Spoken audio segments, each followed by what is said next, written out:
الحمد لله رب العالمين والصلاة والسلام على سيد الأنبياء والمرسلين أما بعد.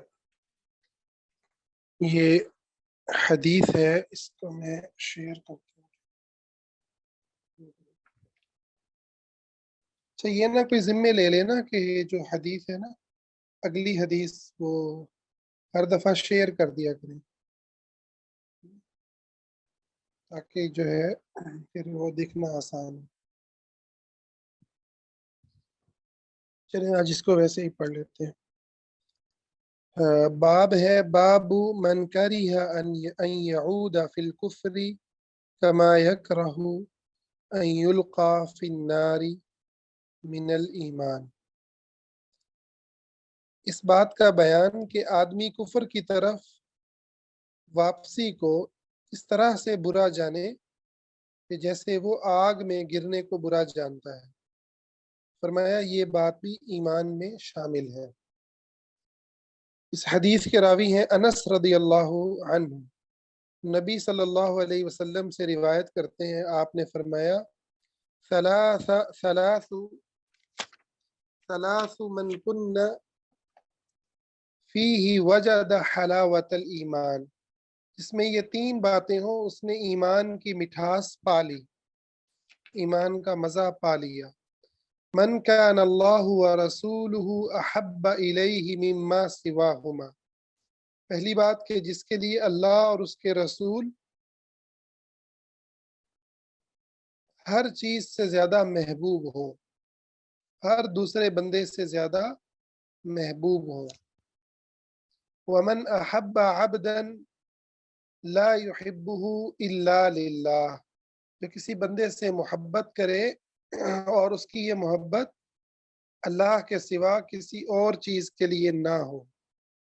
اللہ ہی کے لیے محبت کرے۔ ومن یکرہ ان یعود فی الکفر، اور جو ناپسند کرے کفر میں لوٹنا، بعد ان انقذہ اللہ، اس کے بعد کہ اللہ نے اس کو نجات دی، اس سے بچایا۔ کما یکرہ ان یلقى فی النار، اور وہ اتنا برا سمجھے کہ جیسے آگ میں گرنے کو برا سمجھتا ہے۔ تو اس حدیث میں تین صفات بیان کی۔ پہلی جو صفت ہے وہ ہے اس کے لیے اللہ اور اس کے رسول ہر چیز سے زیادہ محبوب ہوں، مما سواہما، ان دونوں کے سوا، اللہ اور اس کے رسول کے سوا جو بھی ہے، حتیٰ کہ انسان کا اپنا نفس، اس سے بھی زیادہ اسے اللہ اور اس کے رسول محبوب ہوں۔ یہ پہلی خصلت ہے ایمان کی۔ اس پر ہماری کافی لمبی بات پچھلی حدیث میں ہو چکی ہے۔ حضرت عمر رضی اللہ عنہ نے جہاں پر فرمایا کہ آپ مجھے محبوب ہیں میرے نفس کے سوا ہر چیز سے،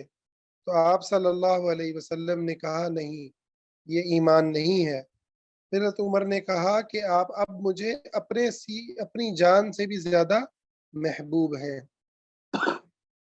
اس میں ایک تو انسان کی اپنی جان سے جو محبت ہے اس کا بھی اثبات ہے کہ وہ بہت ہی اہمیت رکھتی ہے، اسی لیے اس کی قیمت ہے کہ اللہ اور اس کے رسول کو اپنی جان سے بھی زیادہ محبوب جاننا ہے،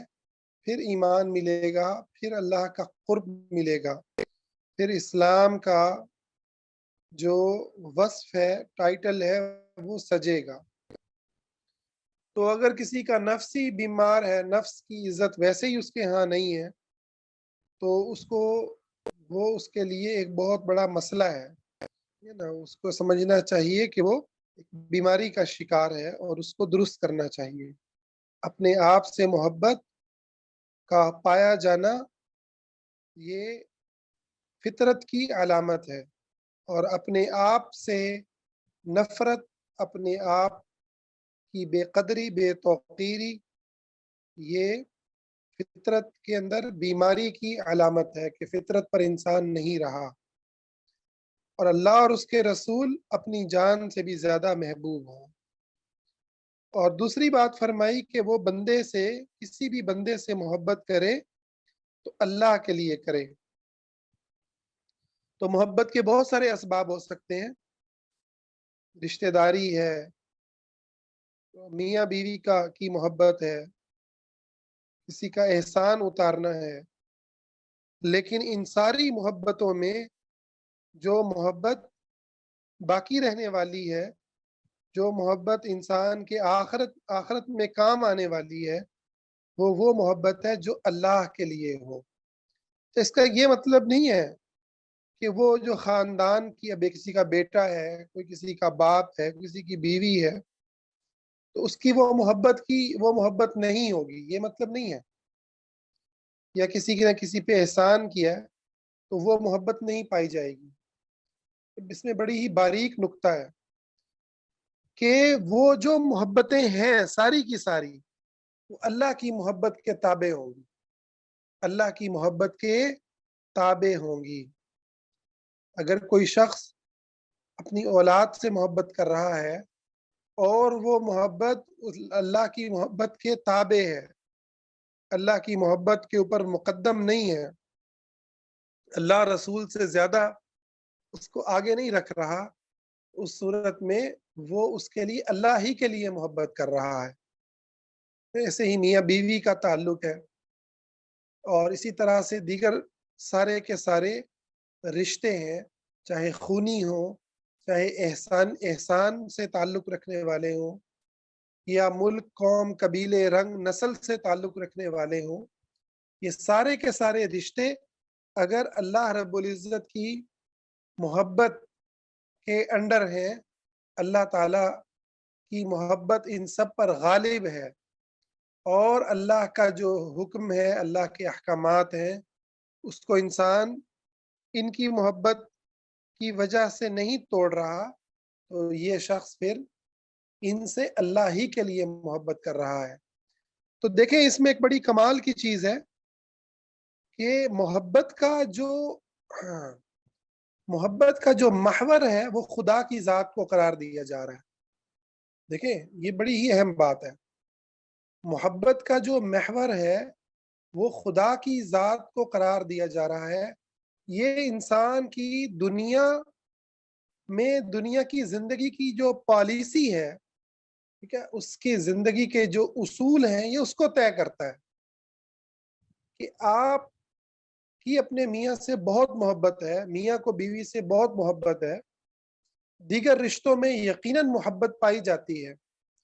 مگر ہر انسان کو یاد رکھنا چاہیے کہ یہ بڑی ہی محدود وقت اور محدود عرصے کے لیے یہ رشتے ہیں، یہ تعلقات ہیں، اور ان قریب یہ ختم ہو جانے والے ہیں۔ ان قریب وہ وقت آنے والا ہے جب باپ اپنی اولاد سے بھاگے گا، اولاد اپنے باپ کو دیکھنا نہیں چاہے گی۔ یوم یفر المرء من اخیہ و امہ و ابیہ و صاحبتہ و بنیہ لکل امرئ منہم یومئذ شأن یغنیہ۔ تو اور وہ دن تو آئے گا ہی آئے گا، موت بھی ان محبتوں کا اختتام ہے۔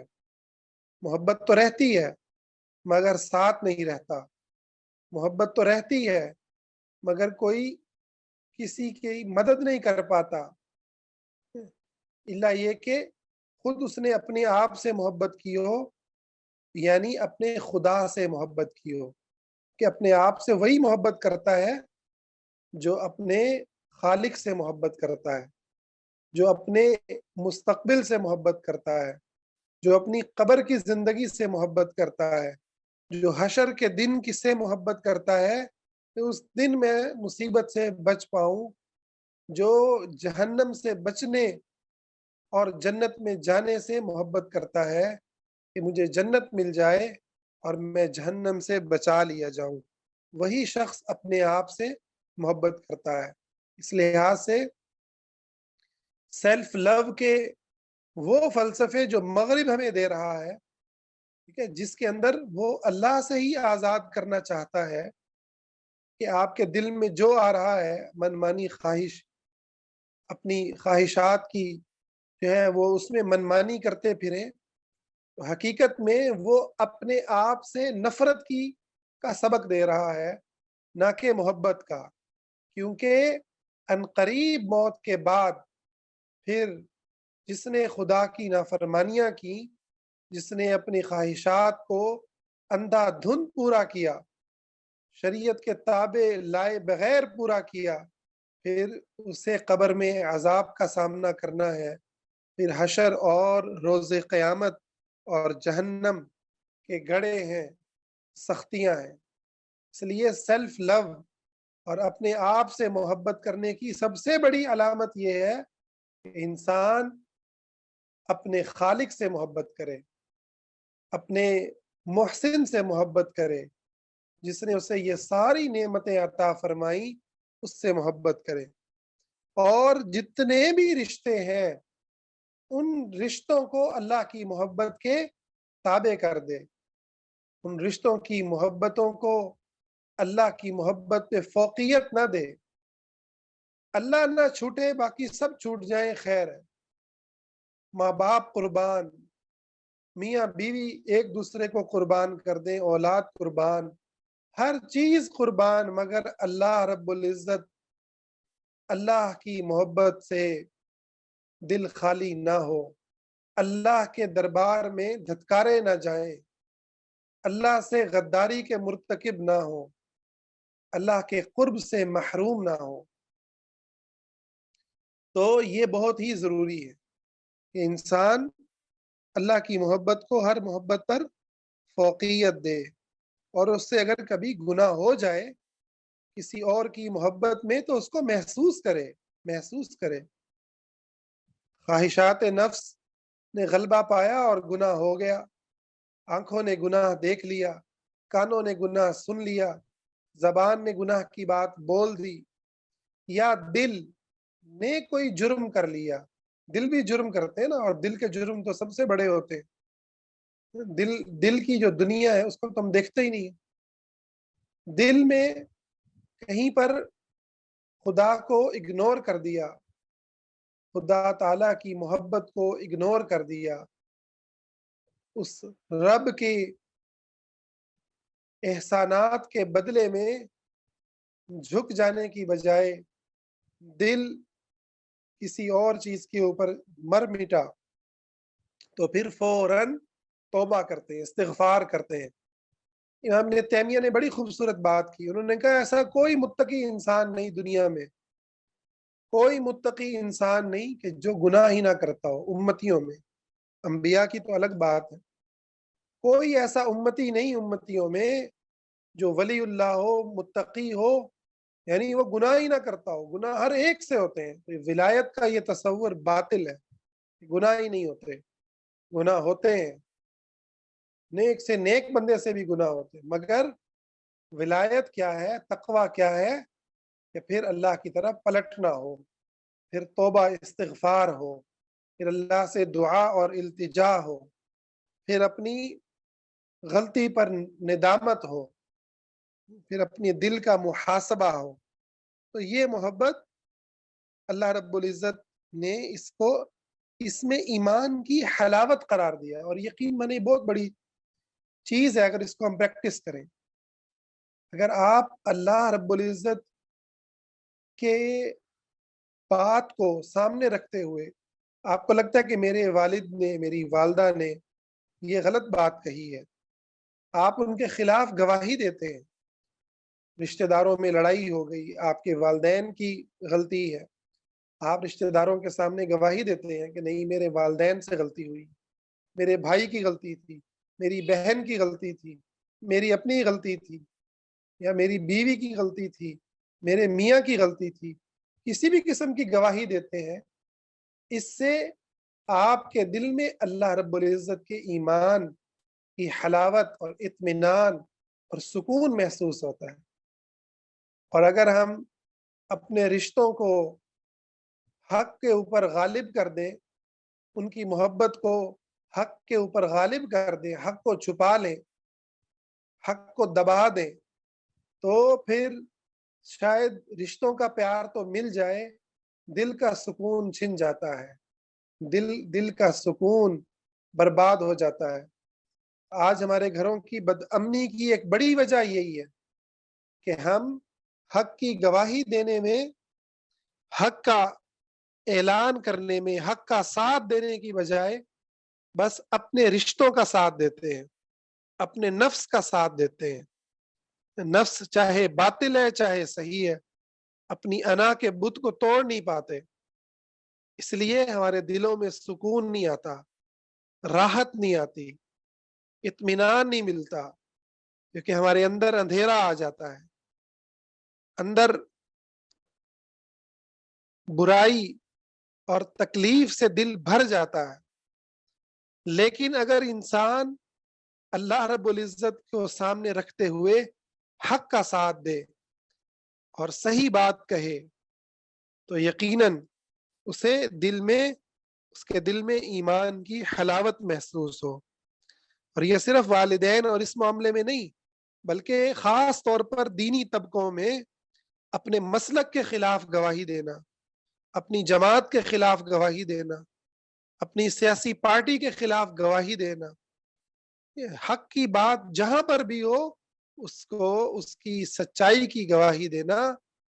اور اپنی غلطی کا اعتراف کرنا، اپنے خاندان کی، اپنی قوم کی، اپنے وطن کی، اپنے ملک کی، یعنی اللہ تعالی ہر چیز کے اوپر مقدم ہو، ہر چیز پر مقدم ہو۔ اور یہ بات میں، آپ دینی لوگوں کے پاس بیٹھے، بڑی تعداد ہے جو اس لیے حق کو چھپاتی ہے، اس سے جناب ہماری جماعت کو نقصان ہوگا، ہمارے مسلک کو نقصان ہوگا،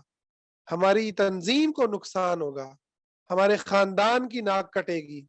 ہماری قوم کی ناک کٹے گی، ہمارے ملک کی بے عزتی ہوگی۔ تو یہ بات اللہ کو پسند نہیں ہے۔ حتیٰ کہ یعنی اللہ تعالیٰ نے ایمان کو صرف یہ نہیں کہا کہ جو مسلمان ہو کر کے ایمان لائے، ایمان کا دعویٰ کرے بس، نہیں، فرمایا ان الذین آمنوا والذین ہادوا والنصارى والصابئین من آمن باللہ والیوم الآخر، اسلام کا دعوے دار یہودی، عیسائی، صابی، بے دین، سب میں سے جو ایمان لایا اللہ پر، یوم آخرت پر، اس میں رسالت پر ایمان بھی شامل ہے، جس نے اسلام کو قبول کیا اس کے لیے آخرت میں نعمتیں ہیں، ورنہ عبداللہ بن ابی اسلام کا دعوے دار مگر جہنم کی آخری تہ کے اندر، اور عبداللہ بن سلام یہودیوں کے عالم مگر جنت کی بلند منزلوں پر کہ ایمان کو قبول کیا۔ تو حق جو ہے وہ کسی کی وراثت نہیں ہے، تو محبت کا معیار حق ہونا چاہیے، اللہ کی ذات ہونا چاہیے۔ اور تیسری بات فرمائی وَمَن يَكْرَهُ أَن يَعُودَ فِي الْكُفْرِ، کفر میں لوٹنے کو ایسے ناپسند کرے جیسے آگ میں گرنے کو ناپسند کرتا ہے، یعنی کفر میں لوٹنا اس کے لیے شدید تکلیف دہ ہو، شدید تکلیف دہ ہو۔ تو جس نے یہ باتیں جس کے اندر پائی گئیں تو وہ شخص جو ہے وہ ایمان لایا، اس نے ایمان کی مٹھاس کو پا لیا، اور ایمان کی جو حلاوت کو پاتا ہے تو وہ دیکھیں کہ کیسا اس کو سکون ملتا ہے۔ اسی لیے فرمایا الا بذکر اللہ تطمئن القلوب، اللہ کے ذکر سے اطمینان ملتا ہے۔ تو حلاوت میں یہ ساری باتیں آتی ہیں، اطمینان، سکون، راحت، اچھا گمان، پرسکون زندگی، یہ ساری باتیں حلاوت ایمان کے حلاوت میں شامل ہیں۔ اس سے اگلی حدیث جو ہے وہ ایک الگ ٹاپک کے اوپر ہے، اور اس کو انشاءاللہ ہم کل کرتے ہیں اگلی حدیث کو، یہ کافی اہم ٹاپک ہے، اس کے اوپر جو ہے کل انشاءاللہ بات کرتے ہیں۔ جزاک اللہ خیر۔